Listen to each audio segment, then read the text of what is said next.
श्री सद्गुरु महाराज की जय। महर्षि में ही सत्संग सुधा सागर से गुरु महाराज का प्रवचन।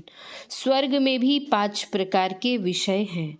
धर्मानुरागिनी प्यारी जनता, सब लोगों को जानना चाहिए कि दुख किसी को भी प्रिय नहीं, सभी को यह बहुत ही अप्रिय है।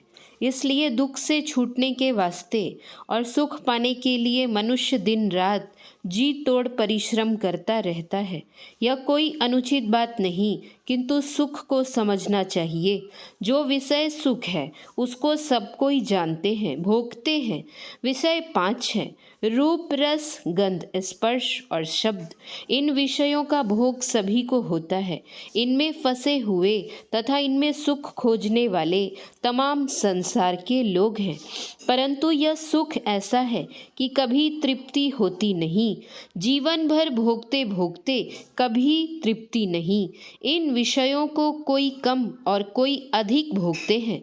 कम भोगने वाले व अधिक भोगने वाले कोई भी तृप्त नहीं हो सकते। जैसे भोजन करने पर तृप्ति मिलती है, फिर पच जाने पर भूख लगती है, फिर भोजन करने की इच्छा होती है, इसी तरह प्रत्येक भोग के लिए है। जैसे भोजन से क्षणिक तृप्ति आती है, उसी तरह और भोग भी क्षणिक तृप्तिदायक है। ज्ञानियों ने कहा कि इस जीव के अनेक जन्म हुए, प्रत्येक योनियों में रहकर इन 5 विषयों को भोगते चला आ रहा है, लेकिन तृप्ति नहीं होती। बिना तृप्ति के सुख कहाँ। इसलिए विषय की ओर मत दौड़ो। दूसरे शरीरधारी जीव इस बात को नहीं समझता, लेकिन मनुष्य समझता है। स्वर्ग भी यदि प्राप्त हो सके तो वह भी थोड़ा है। पुण्य भोग के बाद फिर इस संसार में आना पड़ता है। स्वर्ग में भी 5 प्रकार के ही विषय हैं। वहाँ के सुख भी प्रत्येक को बराबर बराबर नहीं है। स्वर्ग में सबसे विशेष सुख इंद्र को है, लेकिन इंद्र भी उस सुख से तृप्त नहीं है। इसका इतिहास है। उससे ऊपर विशेष सुख में ब्रह्मा है, लेकिन उनको भी उस भोग से तृप्ति नहीं है। श्री राम ने कहा है कि परलोक 2 तरह के हैं। मनुष्य शरीर छूटने पर वह जीव 2 प्रकार का परलोक भोगता है। एक कर्मानुसार भोग भोगता है। भोग समाप्त होने पर इस संसार में जन्म लेना पड़ता है। दूसरा परलोक वह है जहाँ परमात्मा के अतिरिक्त और कुछ नहीं है।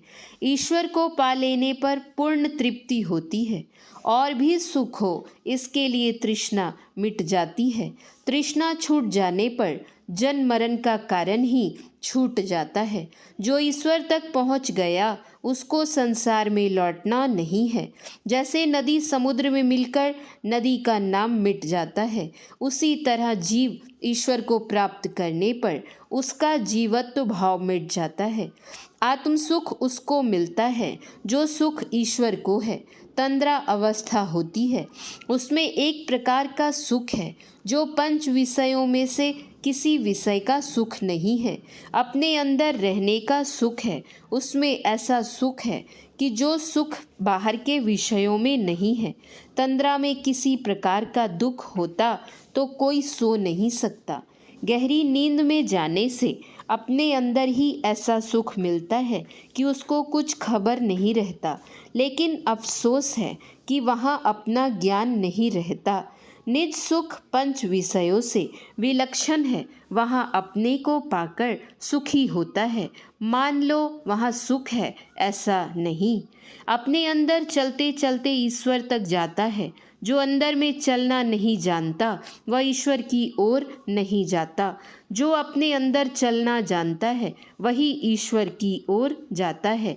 शरीर और इंद्रियों के संग संग जाने से 5 विषयों में रहना होगा। विलक्षण सुख आत्म सुख है। आत्मा क्या है? जो परमात्मा है। ब्रह्म सुख ईश्वर प्राप्ति का सुख। आत्म सुख एक ही बात है। जो अंदर अंदर चलता है वह बाहर विषयों से छूटता जाता है। जैसे आप सो जाते हैं तो बाहर इंद्रियों का संग छूट जाता है। बाहर की इंद्रियों के संग छूटने से जो सुख होता है वह इंद्रियों के संग दौड़ने से नहीं होता। संसार में कहीं जाओ, किसी तारे पर चढ़ जाओ, मंगल ग्रह में चले जाओ, लेकिन विषय नहीं छूट सकता। विषयों से छूटता कौन है? पहले मन के साथ चेतन आत्मा, पीछे केवल चेतन आत्मा। यह वेदांत ज्ञान है। वेदांत का अर्थ है ज्ञान का अंत। यही तृप्ति है और कहीं नहीं। आत्मा की ओर जाना चाहिए सुख के लिए। इंद्रियों के साथ से छूटकर अंदर चलने से सच्चा सुख होगा। जिस सुख से छूटा नहीं जाए वह आत्म सुख है। अंदर अंदर चलने से होगा। यही सुख ईश्वर की प्राप्ति से होता है। जैसे मिश्री देखी जाती है और चखी जाती है, मिष्टान देखा भी जाता है और चखा भी जाता है, उसी तरह ईश्वर देखा जाता है और चखा जाता है। चखा जाता है का अर्थ है उसको पाने से तृप्ति होती है। संसार के सुख का लोभी तो क्या बनना, स्वर्ग के सुख का भी लोभी नहीं बनो। यह शरीर नाव है। जैसे नाव को ठीक ठीक ले जाने के लिए मल्ला होता है, उसी तरह शरीर को ठीक से चलाने वाला, कुमार्ग से रोकने वाला सच्चा गुरु है। सच्चा गुरु वह है जो सत्य ज्ञान जानता है, उसमें बरतता है और दूसरे को भी कुमार्ग से बचाकर सतमार्ग पर लगाता है। ईश्वर तक पहुँचने पर ही वह सुख मिलेगा जो कभी छूटता नहीं। बाहर बाहर नहीं, अंदर अंदर चलने का रास्ता जानना चाहिए और उस पर चलना चाहिए। यह रास्ता ईश्वर का बनाया हुआ है, आदमी का बनाया हुआ नहीं है। इस पर चलने के लिए पहले मन सहित चेतन आत्मा चलेगी, पीछे केवल चेतन आत्मा। उस रास्ता पर मन को समेटकर चलाने की विद्या योग विद्या है।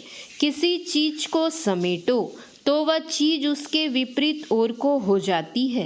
मन पंच विषयों में लगा है, संसार में घूमता है, इसमें मन का संभाल करेगा तो स्थूल पंच विषय छूट जाएंगे, पीछे पंच सूक्ष्म विषय भी छूटेंगे।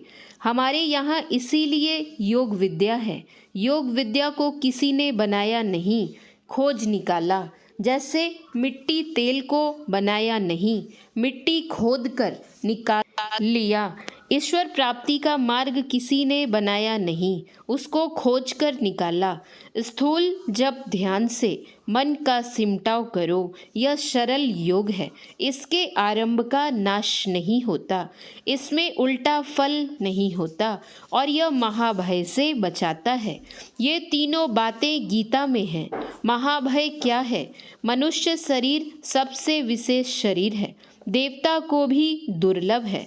तब फिर बैल, बंदर, पशु आदि का शरीर विशेष कैसे हो सकता है? मनुष्य शरीर से नीचे गिरना महाभय है। तुलसी कृत रामायण में कथा है कि एक भक्त पूजा कर रहा था। गुरु के आने पर उसने आदर नहीं किया, उठा नहीं तो शिवजी ने शाप दिया कि तुम अजगर हो जाओगे। गुरु की प्रार्थना करने पर फिर शिवजी ने वरदान दिया। लोमश मुनि से विवाद करने पर मुनि ने शाप दिया कि तुम कौवा हो जाओ। फिर मुनि ने कृपा करके कहा कि तुम जो शरीर धारण करना चाहोगे वह हो जाएगा। मनुष्य का शरीर ही है जिससे मुक्ति मिलती है और ईश्वर मिलते हैं, अन्य किसी शरीर में नहीं। भक्ति में योग है, वह सरल योग है, जप है और ध्यान है। इसका भेद गुरु से जानो। जो इसका आरंभ करता है उसको यह योग मनुष्य शरीर से गिरने नहीं देता, लेकिन जो बिना गुरु से जाने अपने ही करते हैं वे ठीक ठीक नहीं जानते, ना कर सकते हैं। योग से डरना नहीं है। योग सरल भी है और कठिन भी। जो लोग सरल योग नहीं जानते वे योग का नाम सुनकर घबराते हैं। लोगों को चाहिए कि सरल योग को जाने और उसका अभ्यास करें, विषय सुख में नहीं फंसे। संसार में रहकर बिना विषय सेवन के कोई रह नहीं सकता।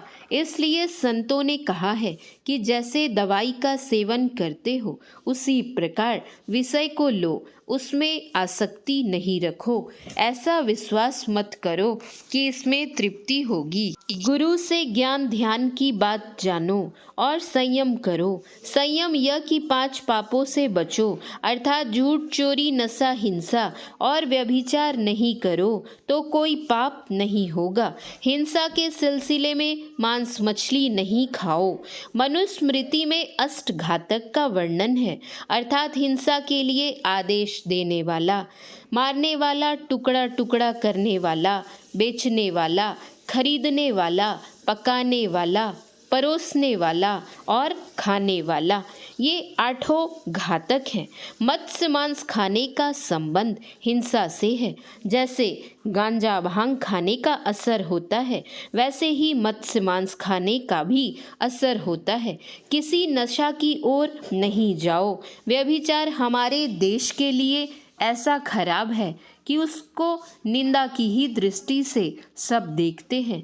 5 पापों से छूटकर रहो तो चोरी, डकैती, धोखेबाजी सभी छूट जाएंगे। अपने देश में स्वराज्य प्राप्त करने के लिए कितना बलिदान हुआ, स्वराज्य मिला, लेकिन चोरी, डकैती, बेईमानी, लूट आदि दुर्गुण कमे नहीं बढ़ ही गए हैं। संत लोग कहते हैं कि 5 पापों से बचो तो चोरी, डकैती आदि बुरे कर्म नहीं होंगे, सभी शांति पूर्वक रहेंगे। सब लोगों को संतों के बताए मार्ग पर चलना चाहिए। श्री सद्गुरु महाराज की जय।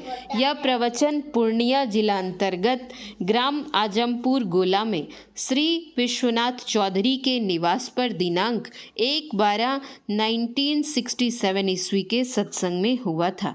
श्री सद्गुरु महाराज की जय। श्री सद्गुरु महाराज की जय।